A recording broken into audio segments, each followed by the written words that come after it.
était à la mode avant que la mode existe, le Suzuki Vitara sorti en 1988 est en effet un des pionniers du segment des 4x4 compacts. Il revient aujourd'hui dans sa 4e génération et doit faire face maintenant à une concurrence plus que féroce.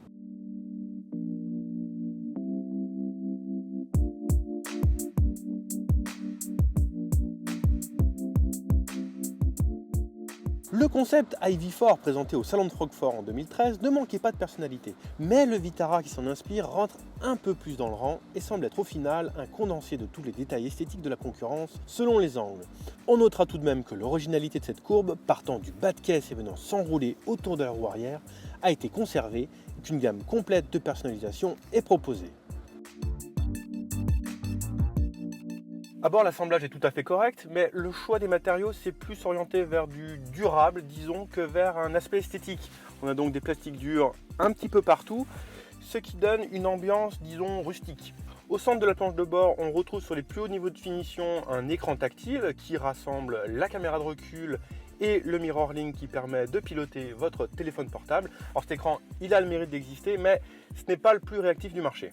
Ce nouveau Vitara fait en tout cas un vrai bond technologique niveau équipement puisqu'il pourra recevoir notamment le GPS, les radars de stationnement et un régulateur de vitesse adaptatif. Pour l'habitabilité à l'arrière, il y a un bon compromis avec le volume de coffre puisque 2 adultes peuvent confortablement y prendre place et il y a 375 litres pour embarquer leur bagage, ce qui en fait un des meilleurs du segment.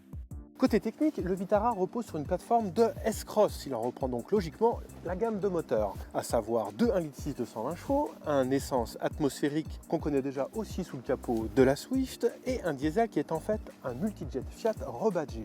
Rien de mal à ça puisque c'est un excellent moteur qui développe 320 Nm de couple et émet 106 g de CO2 par kilomètre.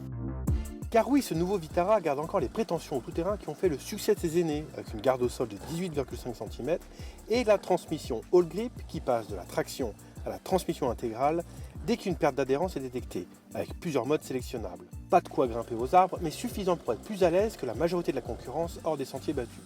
Mais est-ce que ça se paye au niveau du confort sur le bitume ?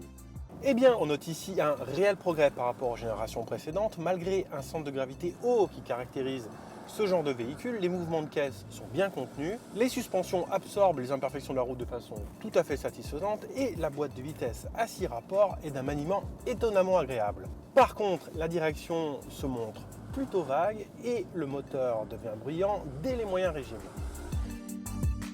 Le nouveau Suzuki Vitara est définitivement plus polyvalent que celui qu'il remplace tout en conservant ses qualités en tout terrain. Un moteur diesel moderne, une bonne habitabilité et des équipements sophistiqués. Et il ne faut pas oublier qu'il est aussi le seul SUV compact diesel à transmission intégrale du marché. Enfin, ces tarifs démarrant à 17 500 € font oublier sans peine la qualité de sa finition intérieure et le bruit de son diesel.